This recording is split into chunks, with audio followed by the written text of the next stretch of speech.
Nebraska egg producers express concerns about the president's plan to potentially import beef from Argentina. I'm Steve White on the Rural Radio Network, catching up with Mark McHargue, president of Nebraska Farm Bureau, who says he's been working the phone, including some pretty high-level talks.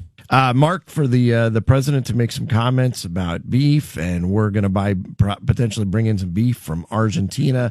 I'm guessing that's probably not the message you were hoping for there. Certainly our beef producers found that very offensive. At the same time, when they are finally making some money, well-deserved money, quite frankly, in the cow-calf sector, and then to have administration say we need to lower that price. I mean, that's a pretty tough pill to swallow, whether it's Argentina or wherever it might be from.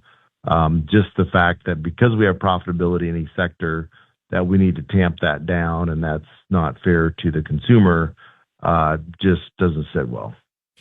And I understand that there are people who are concerned about the price of beef, but at the same time, both anecdotally when I go to the grocery store and what I'm seeing in the data, people are still buying beef, so demand is still there.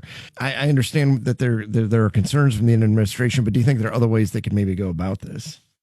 Well, certainly, and I think my understanding from fairly high-level conversation this morning with someone in the administration, it sounds like probably tomorrow there will be a meeting and a press release around Argentina, this beef conversation, potentially around how they're going to stimulate expansion in the cow herd.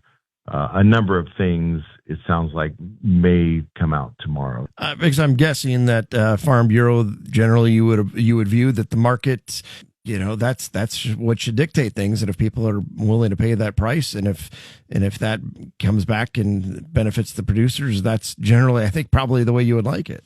Well, it is. I mean, we know it's cyclic, and we know that when we have too much cattle on hand, that does lower prices. Just like in the corn and soybeans, I mean, part of the reason in the corn and soybeans we have some lower prices is because we have a significant amount, but that's, partly because of a trade strategy. I would say on the beef side, the reason that we are high prices isn't because of a trade strategy. It's fundamentally because we just have less cattle in the country, cows in the country, and that's trickling down. But as you said, demand is still good, so that is a signal that consumers are still willing to pay that price for beef products.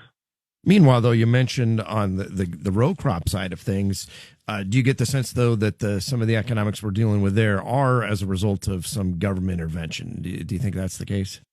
Certainly some of it. I mean, I'm not going to be one that says it's all related to it, but you have two things going on there, and you have it in the cattle side too. But inputs are up, crop prices aren't at a level that's relative to the amount that inputs go up. So you have two conversations. Some of our inputs are related to tariffs. Some of our crop price is related to tariffs. You put those two together, they're working in opposite directions, which, really lowers our break even. Inputs are high for cattle too, though. You try to buy a baler, you try to buy some of that type of equipment, it's really expensive. So just because they're receiving additional money for their calves right now, it doesn't mean it's all gravy.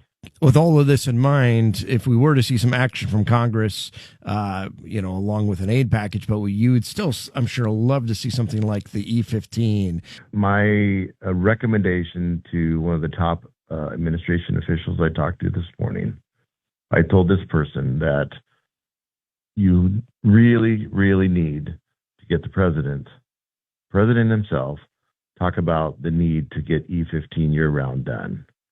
And our Secretary of Ag has been very good about talking about it, but we actually need that message to come from the president. And those are the type of things that will help agriculture if he starts having the right comments, not the kind of comments that he's been making about the beef industry that is negative. And certainly folks at Farm Bureau have been supportive of President Trump over the years, but is it maybe a case though where if he were to kind of tone down a little of this, maybe you'd be okay with that? And it is funny what does move the markets, because sometimes comments don't, sometimes they do. Certainly, the cattle market is very, very toppy. I mean, we've had a heck of a run up. So, it's looking for a little bit of a reason to probably sell off. But we just know that comments, people are listening. it feels like they are hearing why agriculture is a very, very significant lobby in D.C.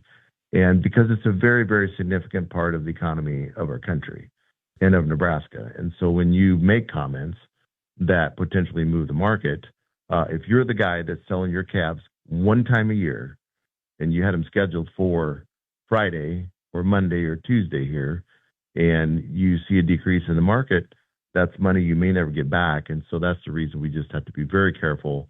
And that's the reason folks like Farm Bureau have been on the phone all day yesterday, talking to all of our representatives, talking to the administration, talking to the officials to make sure that this kind of stuff doesn't happen.